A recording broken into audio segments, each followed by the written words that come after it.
Hello guys, आज एक ज़बरदस्त वीडियो लेके आए हैं दुबई अलवरसान एरिया से नर्सरी का व्यू। ये बहुत ज़बरदस्त वीडियो है, थोड़ा नाइट व्यू है। आप देखिए कितने ज़बरदस्त किस्म के स्टैचूज़ वगैरह, हर तरह के बर्ड्स और एनिमल की ये फ़ोटो वगैरह हैं। ये दुबई नर्सरी का व्यू है, बहुत ही ज़बरदस्त वीडियो है। अगर वीडियो पसंद आए तो थोड़ा लाइक कीजिए, वीडियो को चैनल को सब्सक्राइब कीजिए। देखिए ये हर तरह के दरख्त पेड़ पौधे इस नर्सरी के अंदर पाए जाते हैं।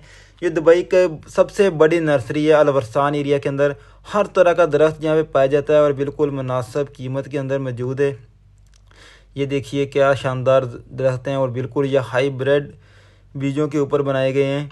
और देखिए ये थोड़ा नाइट व्यू है और क्या कमाल व्यू है। अब देखिए ये दुबई अलवरसान 3 नर्सरी एरिया है।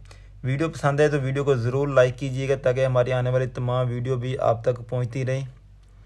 ये बिल्कुल एक फॉरेस्ट जंगल की तरह का एरिया है अलवरसान 3। और इस वक्त हम आपको दिखा रहे हैं नर्सरी व्यू।